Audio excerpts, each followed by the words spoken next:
As you see the sign to Dunstanburgh Castle and wander through the gate, you think it's just going to be around the corner, but it's not. It's going to give you time to admire the lovely Northumberland coast, because it's 1.3 miles away. So if you don't like walking, this isn't the castle for you.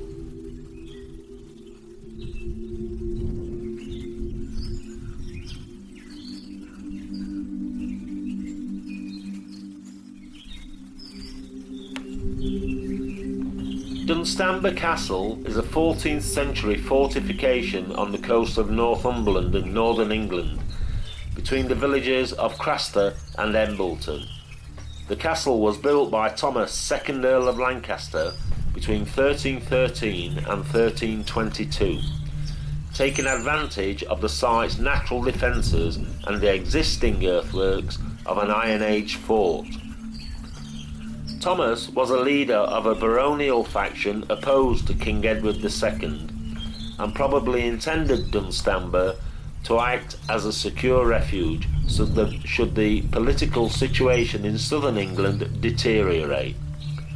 The castle also served as a statement of the Earl's wealth and influence, and would have invited comparisons with the neighbouring royal castle of Bamburgh. Thomas probably only visited his new castle once, before being captured at the Battle of Boroughbridge in 1322, as he attempted to flee royal forces for the safety of Dunstanburgh. Thomas was executed, and the castle became the property of the crown before passing into the Duchy of Lancaster.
The passageway through the gatehouse was protected by a portcullis and possibly a set of wooden gates. The ground floor contained 2 guardrooms, each 21 foot wide, and latrines, or toilets to us.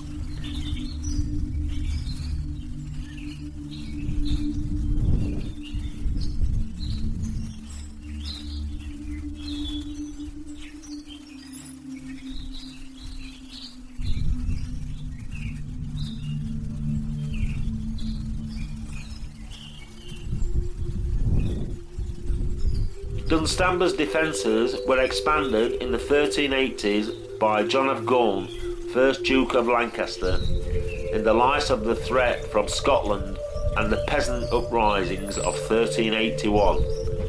The castle was maintained in the 15th century by the Crown and formed a strategic northern stronghold in the region during the Wars of the Roses, changing hands between the rival Lancastrian and Yorkist factions several times. The fortress never recovered from the sieges of these campaigns, and by the 16th century the warden of the Scottish marches described it as having fallen into wonderful great decay. As the Scottish border became more stable, the military utility of the castle steadily diminished, and King James I finally sold the property off into private ownership in 1604. The Grey family owned it for several centuries. Increasingly ruinous, it became a popular subject for artists, including Thomas Curtin and J.M.W. Turner, and formed the basis for a poem by Matthew Lewis in 1808.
On the northern side of the castle, the rectangular Lilburn Tower looks out across Embleton Beach.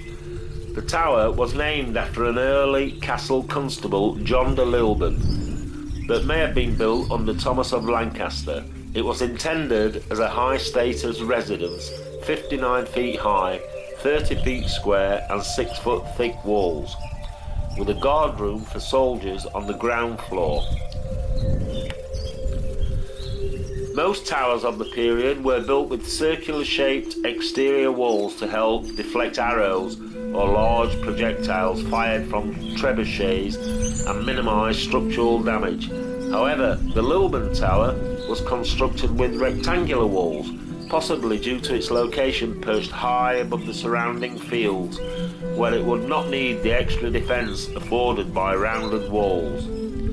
Either way, the primary purpose of the Lilburn Tower was to serve as an observation post for persons approaching from the north either by land or sea.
Further along the wall, there are the remains of a small tower called Hugham's House by local tradition. Earthworks around the inside of the curtain wall suggest that there may once have been a complex of buildings stretching between Lilburn Tower and Hugham's House.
Along the south side of the walls is the Constable's Tower, a square tower containing comfortable accommodation for the castle's constable, including stone window seats. On the inside of the walls are the foundations of a hall and chamber built before 1351, part of a larger complex of buildings used by the constable and his household, approximately 60 foot square. To the west of the constable's tower is a small turret that projects from the upper wall, an unusual feature similar to that at Pickering Castle, and a mural garderobe, and to the east a small oblong turret with a single chamber, 10 foot by 7.5 foot.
In the southeast corner of the walls, the Iginclough Tower, whose name means Eagle's Ravine in the Northumbrian dialect, overlooked Queen Margaret's Cove below.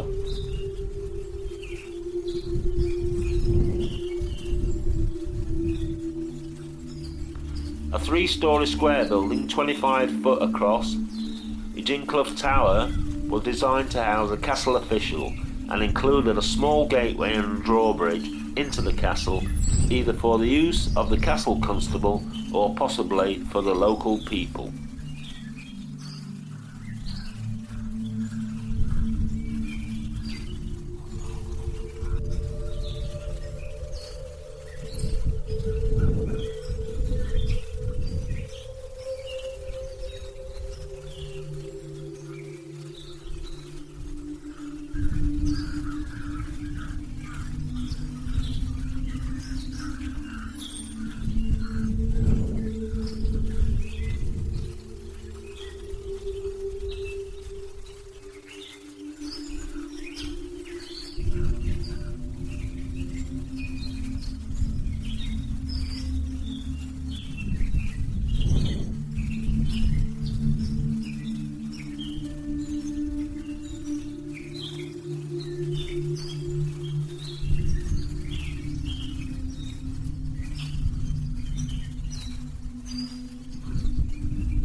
The castle's ownership changed during the 19th and 20th centuries.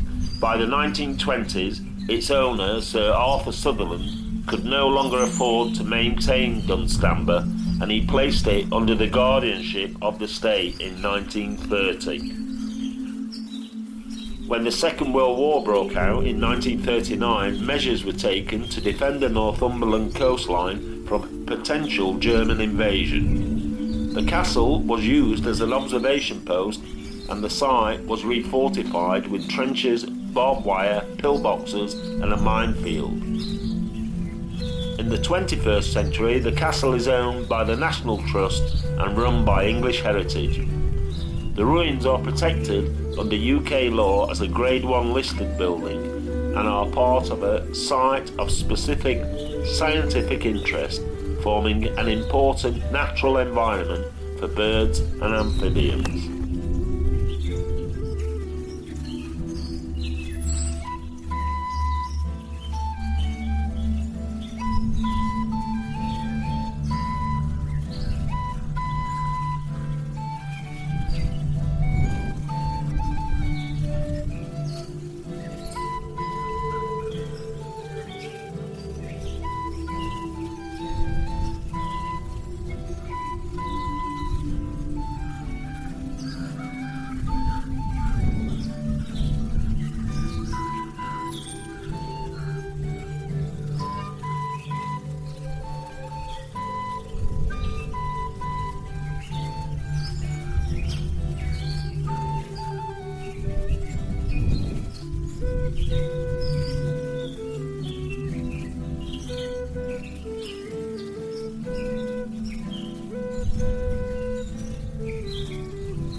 In the southwest corner of the Bailey walls are the castle gatehouses.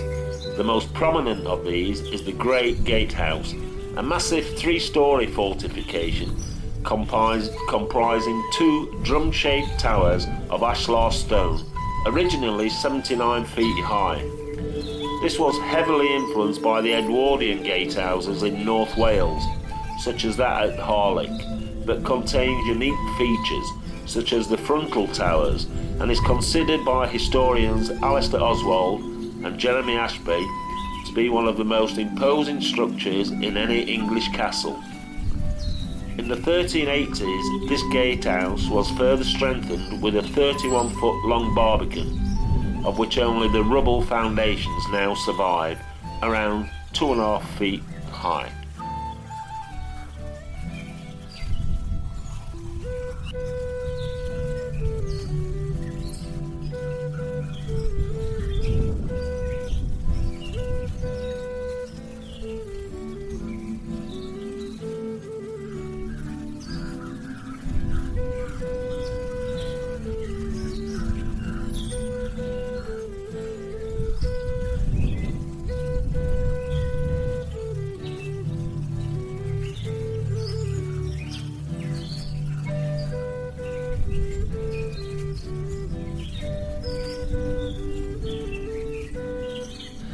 With spiral staircases in the corner of the gatehouse running up to the first floor, where relatively well-lit chambers with fireplaces probably accommodated the garrison's officers.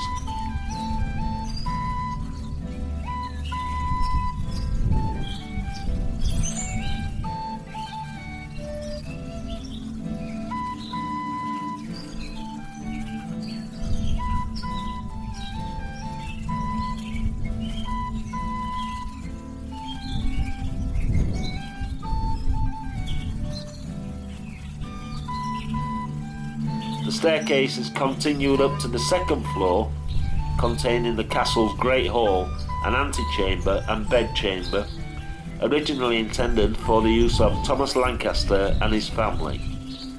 4 towers extended above the gatehouse's lead-covered roof for an additional 2 stories of height giving extensive views of the surrounding area. This design may have influenced the construction of Henry IV's gatehouse at Lancaster Castle.